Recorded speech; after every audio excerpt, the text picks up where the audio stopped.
Wits Business School, in collaboration with the Consulate General of India, is hosting the Matla-Urja Energy Conference in Johannesburg today. The two-day gathering, which is dubbed Matla-Urja, which means energy in Sesotho and Hindi, brings together industry leaders and academics from South Africa and India to engage on both shared and divergent energy challenges, as well as explore investment opportunities. SABC News reporter Katlego Legodi is there. It's the convergence of two nations, we are told, this being India and South Africa, all around a common purpose here, energy security. So most of those delegates just moving into the Wits Business School today to form part of this Matla-Urja Energy Conference. This, of course, just centered around also efforts towards the just energy transition. We are told that India is the third largest consumer in terms of energy, and we see them just moving into the renewable energy space, and we see just academics just gathering here today, policymakers as well just coming through, and the High Commissioner of India here as well, just to more or less participate in terms of just fostering solutions around energy security for both of the nations. So here we also find various of the entities, the National Transmission Company of South Africa being one of them. I'm going to bring into the conversation now in a moment the chairperson of the National Transmission Company of South Africa, but also we find her as the chairperson of the Wits Business School's Advisory Board. Here I'm talking about Priscillah Mabelane, who's here with us, who will just give us a sense of how important is it that we just see all of these role players coming together to foster solutions towards energy security. And the NTCSA, you become very important. Things are on the move really in the country as we see that companies just developing as well renewable energy. They've been punted upon for the longest of time, all towards energy security. Welcome to the SABC.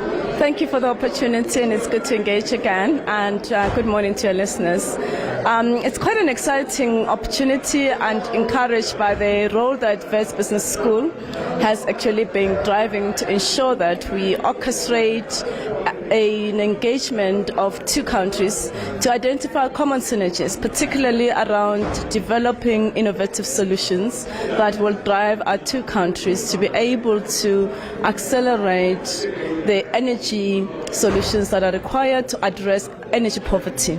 At the same time, we also need to identify solutions that will ensure that we are transitioning in a just manner. So today we are focusing on what are those opportunities, and there will also be strategic alignment with a number of partners to ensure that we go beyond just sharing lessons, networking, but most fundamentally we also start to develop innovative solutions that we can implement together ahead of G20 and B20.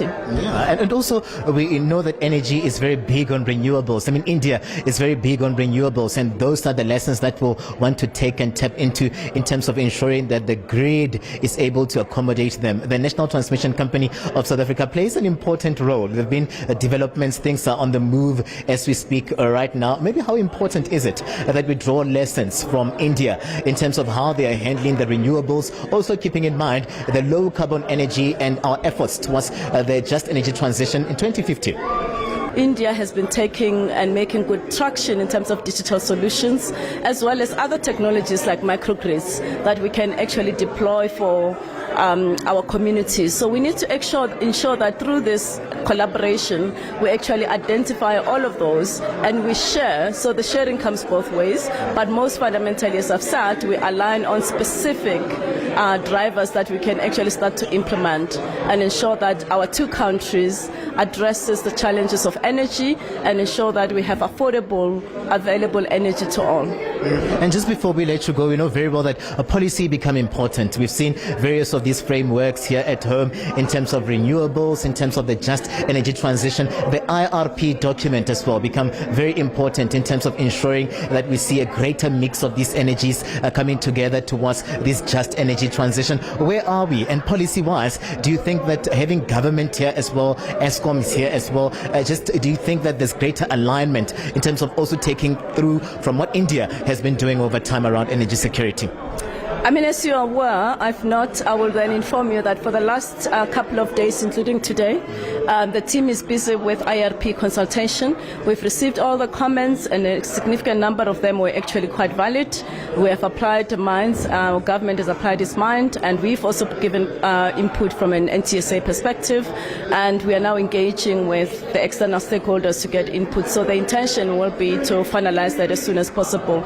But if I come back to transmission as an example, we know that grid expansion is not only a phenomenon for South Africa, it's a challenge for the world as well. India is one of them as well. So today, as we're engaging, the NTCSA executive team is also here. They'll be talking with their counterparts to forge opportunities for us to be able to say, how do we learn from each other? How do we make sure that we actually roll out these investments in an optimal manner, but also look for partnership opportunities around funding options that we can actually leverage on each other. As I'm talking, I see the CEO of NTCSA walking in. So we're excited about this. And for me, I sit on both sides today, and I'm excited by the role that the Wits Business School is playing to be able to bring these key countries together. And I do believe that as we head forward to next year and G20, some of these opportunities that will be forged today will then be cemented and implemented as well.